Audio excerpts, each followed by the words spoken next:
1 रुपए दे रहा हूं और खुल्लम खुल्ला ऑन कैमरे कह रहा हूं कि वोट चोरी से बनी हुई सरकार जमीन चोर होती है। बिहार में 1 रुपए एकड़ में लेमन जूस हम लोग खाते थे बिहार में, पता नहीं आप खाए हैं कि नहीं खाए हैं? हमने भी पश्चिमी उत्तर प्रदेश में खूब खाया है। 1 रुपए में अब लेमन जूस नहीं मिलता है। अदानी जी को 1 रुपए प्रति एकड़ के हिसाब से जो है जमीनें आवंटित कर दी गई। और जब यूपीए की सरकार थी तो असेसमेंट ये था कि वहां जो पावर प्रोजेक्ट लगेगा पीपीपी मॉडल पर, जिसमें सरकार की हिस्सेदारी होगी, असेसमेंट के हिसाब से लगभग 3 लाख करोड़ रुपए का मुनाफा होगा।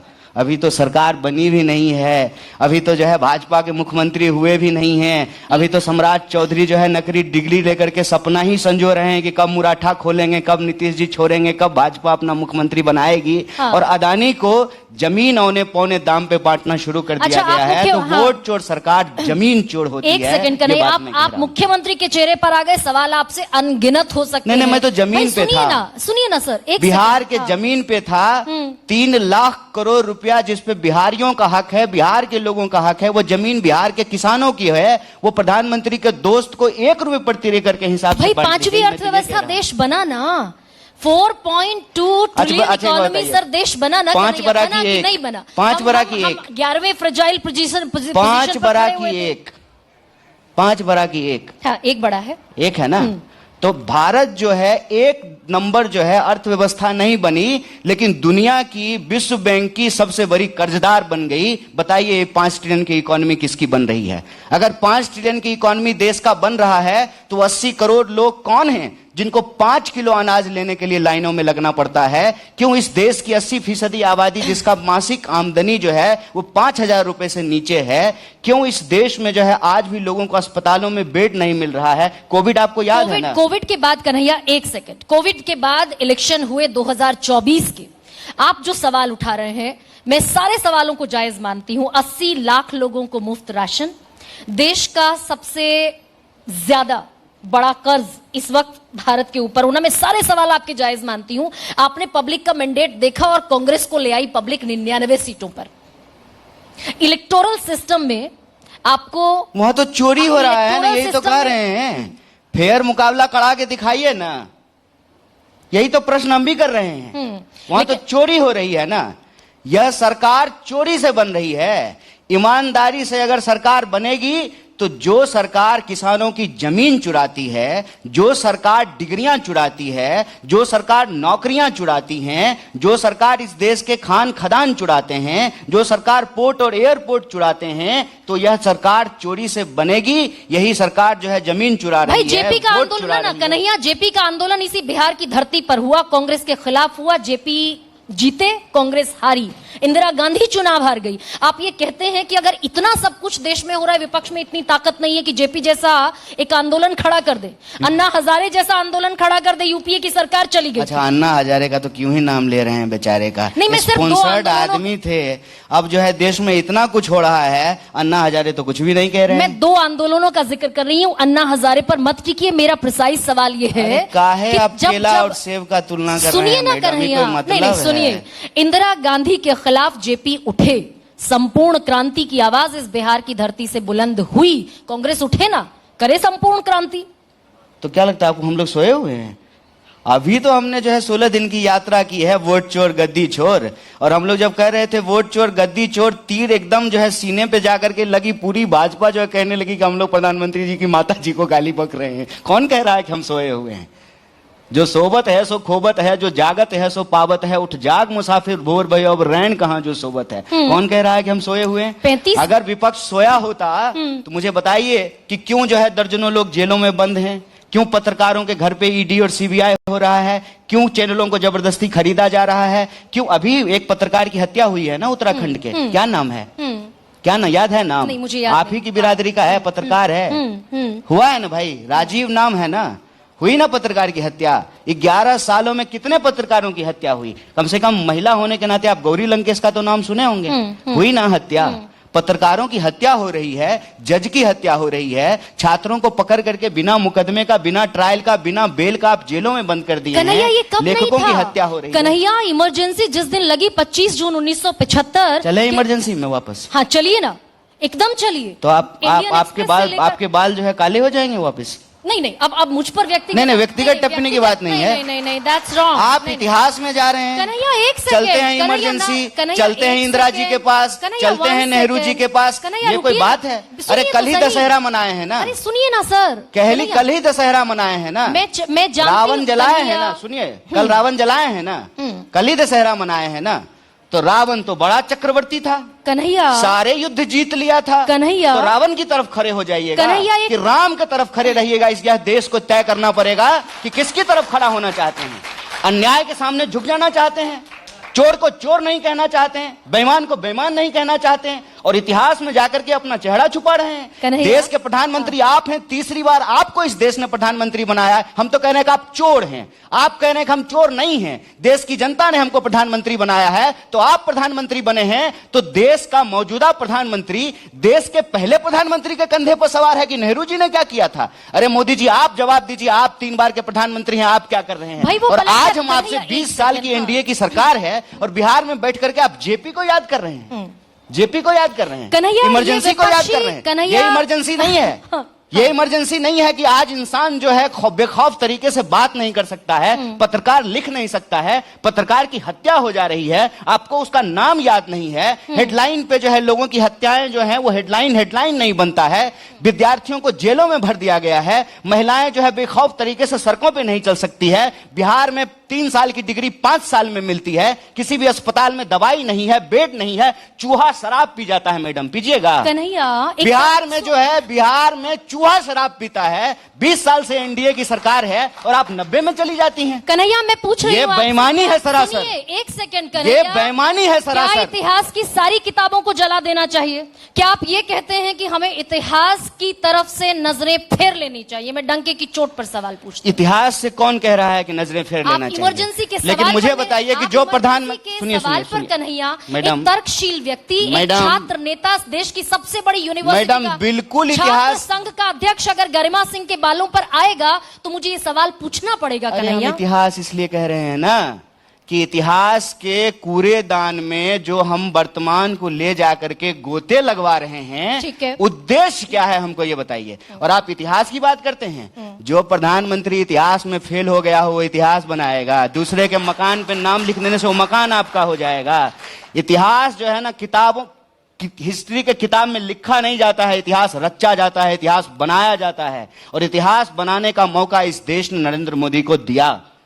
इतिहास ने उस इंसान को इतना बड़ा मौका दिया, और इस देश के इतिहास में पहले कभी नहीं हुआ कि एक बार खड़े होकर के रात को 8 बजे उन्होंने कहा लॉकडाउन तो लॉकडाउन, उन्होंने कहा नोटबंदी तो नोटबंदी, लोगों को कहा कि ताली बजाओ थाली बजाओ, तो देश ताली बजाया थाली बजाया। पढ़े लिखे लोग ताली थाली बजा रहे थे कि ताली बजाने से कोरोना भाग जाएगा। इतिहास ने तो इस इंसान को ऐसा मौका दिया, इतिहास ने यह साबित किया कि इस देश में जमहूरियत की जड़ें इतनी मजबूत है कि कोई इंसान अगर झूठ ही सही ये कहे कि मैं चाय बेचने वाला का बच्चा हूं, तो इस देश की जनता ने उसको सर आंखों पर बिठाया, तीसरी बार उसको देश का प्रधानमंत्री बनाया। कौन कहता है कि इतिहास ने उसको मौका नहीं दिया? तो इंदिरा गांधी को भी मौका दिया। अब मैं वापस आते ना, रुकिए, सुनिए, आपकी मैं सारी बातें सुनूंगी, निश्चिंत रहिए, मैं सारी बातें आप तो सुनने के लिए हमको बुलाए हैं। हाँ, मैं आपकी सारी बातें सुनूंगी कन्हैया, लेकिन मैं आपसे ये पूछना चाहती हूँ, इतिहास ने इंदिरा गांधी को मौका दिया, ठीक है, दिया?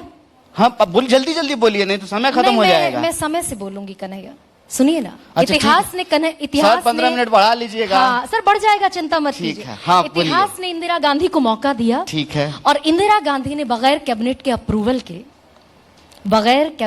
अप्रूवल के इंदिरा गांधी ने इस देश पर इमरजेंसी लगाई, ठीक है। आप संविधान की बात करते हैं और मैं मेरी बात में गरिमा सिंह को पीछे रखती हूँ। विपक्ष पूछेगा कि नहीं? नहीं, अब आपका नाम हमको याद हो गया, 3 बार आप अपना नाम ले चुकी हैं। विपक्ष पूछेगा कि नहीं पूछेगा कि जिस संविधान की हत्या की बात करते हैं, कौन विपक्ष है पहले ही बता दीजिए। आपके विरोधी जो हैं, आपके जो ओपोनेंट हैं, वो पूछेंगे कि नहीं पूछेंगे कि भाई संविधान की हत्या इमरजेंसी में नहीं हुई थी क्या? ये पूछा जाएगा। विपक्ष अभी कौन है? बागेज है ना राहुल गांधी के सर पर। गरिमा जी, अभी विपक्ष कौन है? ओपोनेंट्स आपके विरोधी जो भी हैं वो आपके विपक्षी हैं। अरे संसदीय प्रक्रिया में जिसको बहुमत मिला है, जो देश का प्रधानमंत्री है, सत्ता उनकी हुई ना। हमको कम संख्या है तो विपक्ष हम हुए ना।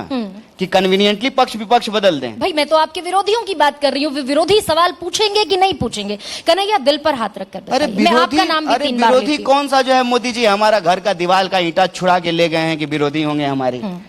प्रश्न नैतिकता का है, प्रश्न प्रक्रिया का है, प्रश्न संसदीय व्यवस्था का है। व्यक्तिगत उनसे कोई दुश्मनी है क्या? भाजपा वालों से जो कोई हमारा कोई नफरत है क्या? अरे उनका विचार है, उनकी पार्टी है, उनका दल है, उनका सिद्धांत है, वह भी बहुदलीय व्यवस्था में एक पार्टी है। देखिए इसको ऐसे मत देखिए, ये ना कोई WWF का मैच नहीं हो रहा है कि स्क्रिप्ट लिखा हुआ है, यार एक बार हम तुमको पटक देंगे, एक बार तुम हमको पटक देना।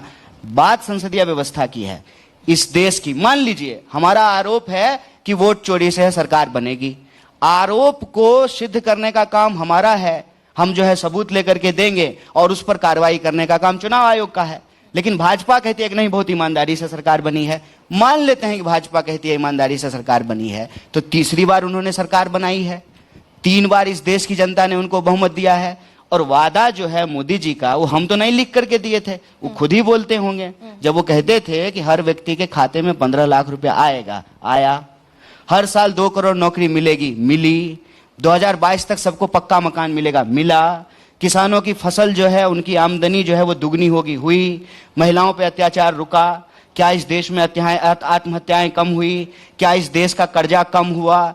तो अगर ये जो सवाल हैं, यह सवाल जब हम पूछते हैं भाजपा को, तो भाजपा सत्ता है, प्रधानमंत्री देश के प्रधानमंत्री हैं, उनके पास बहुमत है, और विपक्ष होने के नाते यह सवाल जो है हम देश के मौजूदा प्रधानमंत्री से पूछते हैं। मौजूदा प्रधानमंत्री के लिए आप लोग ऐसा बैटिंग करते हैं कि हम लोगों को ऐसा लगता है कि नेहरू जी के नाम पे हम लोग सत्ता चला रहे हैं और मोदी जी जो है विपक्ष हैं। उनके तरफ से आप लोग सवाल पूछना शुरू कर देते हैं कि बताइए नेहरू जी के टाइम पे क्या हुआ था, बताइए पटेल जी के टाइम पे क्या हुआ था, बताइए लालू जी के टाइम पे। अजीब बात है, 20 साल से सरकार जो है एनडीए की है बिहार में, 20 साल से एनडीए की सरकार है। देश में जो है 11 साल से जो है एनडीए की सरकार है। देश के ज्यादातर राज्यों में जो है भाजपा की सरकार है।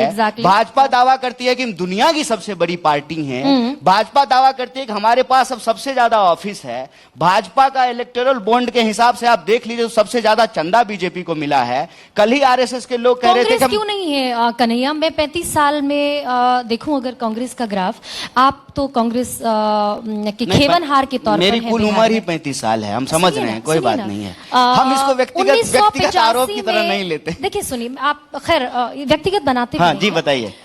संजीदगी से सवाल पूछती हूं। हमको कांग्रेस में आए हुए 4 साल हुआ है, हम स्पष्ट कर देते हैं। 1985 में आखिरी दफा कांग्रेस जीती, 1985 में। ठीक है। 90 से फिर लालू यादव का दौर शुरू हुआ। ठीक है। इन 35 वर्षों में कांग्रेस का रिवाइवल कभी संभव क्यों नहीं हो पाया? मैं तो आपसे बड़ा, ठीक है, ये तो जेन्युइन सवाल लग रहा होगा आपको। अच्छा तो ठीक है, इसको कहेंगे बिना बात का बात है। हाँ। जिस दिन कांग्रेस का रिवाइवल हो जाएगा ना, हाँ। हम आपको बढ़िया पेस्ट्री खिलाएंगे। आगे बढ़ते हैं, मुद्दे पे आते हैं। मतलब यानी कि कांग्रेस का बिहार में सबसे बड़ा चेहरा आज न्यूज 24 के मंच पर ये नहीं बता सकता कि ये रिवाइवल दरअसल कब होने जा रहा है। अब बताइए, अब इसका कोई मतलब है? बताइए ना।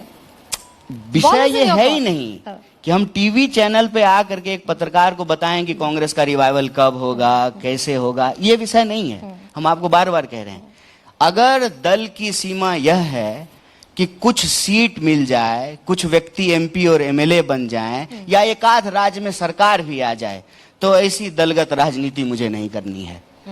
अगर किसी दल के पास कोई विचार नहीं है, मानव कल्याण का कोई बड़ा उद्देश्य नहीं है, समाज के नैतिक मूल्यों की सुरक्षा का दायित्व नहीं है, तो मुझे ऐसी राजनीति से कोई लेना देना नहीं है। अच्छा, आपको ये अगर रिवाइवल का मतलब ये है कि तोड़ जोड़ करके, रिजॉर्ट पॉलिटिक्स खेल करके, वोट का चोरी करके देश की सुख संपत्ति अपने दोस्तों के खजाने में पहुंचा दिया जाए, तो मुझे ऐसी राजनीति से कोई मतलब नहीं। अच्छा कन्हैया, ये बता दीजिए कि जो ओबीसी प्लैंक पर अब है, देखिए जीत तो सबके लिए इंपॉर्टेंट है और इसीलिए राहुल गांधी अब ओबीसी का जिक्र करने लगे हैं, ईबीसी का जिक्र करने लगे हैं और खुद मानते हैं, ये उन्हीं का स्टेटमेंट है, ये मेरा स्टेटमेंट नहीं है, कि हम दलित मुसलमानों में, सवर्णों में उलझे रहे, ओबीसी हमसे छूट गया। ओबीसी इस देश में 52% है, आपके बिहार में तो आप इतिहास पढ़ी है ना मैडम?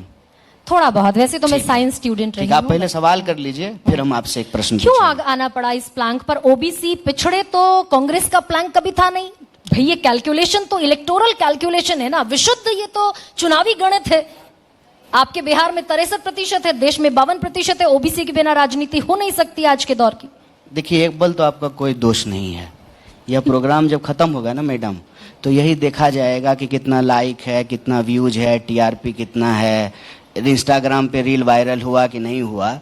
तो ये दौर ही ऐसा है। मैं गलत सवाल पूछ नहीं रही हूँ मैं आ रहा कन्हैया। हूँ बस आपके बड़ी सुनिए ना, बड़ी आप मैं प्रश्न शांत- पूछ लिए ना, प्रश्न पूछ लिया, मुझे गलत जवाब पूछा, देने दीजिए। जी। तो इसमें ना आपकी कोई गलती नहीं अच्छा, है। ठीक। ये दौर ही ऐसा है कि आजकल आंखों में झूठ नहीं, आजकल आंखों में धूल नहीं, आंकड़ों के झूठ झोंके जाते हैं।